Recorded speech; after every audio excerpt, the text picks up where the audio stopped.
Here's how you can learn any language and never ever forget it again. Has this ever happened to you? You practice your vocabulary, all your flashcards, but when you talk to somebody else, you just don't seem to remember. The word is literally on your tongue, but you still forget the word. It's actually crazy how fast our brain erases our memories. According to a study published in a Neuron in 2017, scientists explained that our brain has to erase irrelevant information, otherwise it would be overstimulated. Just think about it. If our brain would remember every single information that we gather and experience in our lives, it would not be able to function accordingly. So forgetting is actually not a flaw, but an evolved feature of our brain, allowing us to focus on what's useful and ignore what's not useful. How does our brain actually decide what is useful information and what is not useful information? Our brain decides what's useful by looking at the emotional experience we have and also the frequency. These are the two main things our brain looks at. So the more often we use a specific information or word, the more likely our brain is going to be like, you said this word so many times, I guess I have to save it in our brain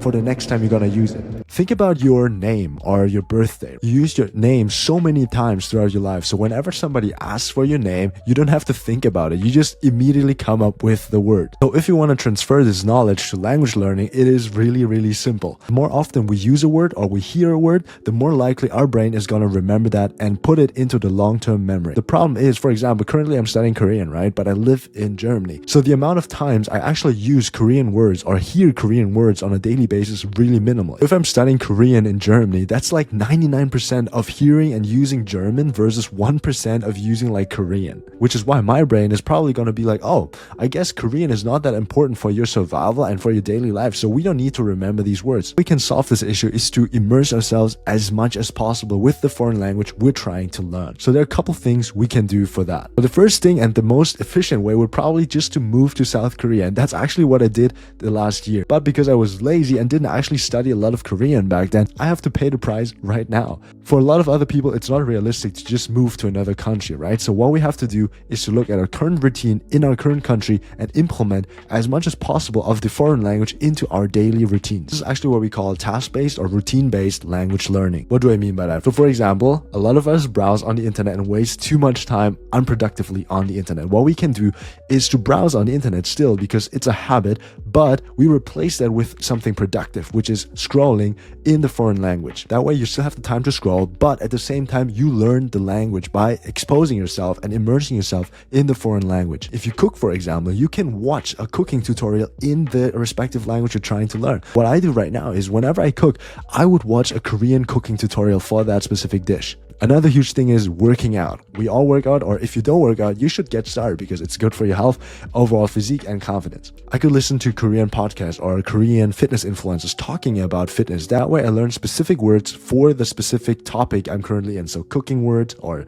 fitness words, stuff like that. Another pro tip I learned from a polyglot is to just change your language settings on your iPhone, on your Mac, or whatever device you're using to the foreign language you're trying to learn. So currently my iPhone settings are totally in Korean because that way, whenever I open up my phone, I will only see Korean words. What we do right here is to actively signal to our brain that by spending more time with the foreign language, by exposing ourselves, by getting in the reps, how important the foreign language is for our survival and how important it is to remember these things. Now, after all of this input, you also want to practice output as much as you can. And in case you don't know what input and output is basically everything you do passively. So reading, listening, or watching specific content in the foreign language, right? Output is everything you do actively, like speaking or writing in the foreign language. So there are currently 3 things I do when it comes to output in Korean language learning. First thing is after I watch a piece of content, for example, on Netflix or on YouTube, or I read a specific paper in Korean, I would summarize that in my own words in Korean as much as I can. By summarizing, you have to pay way more attention to the piece of content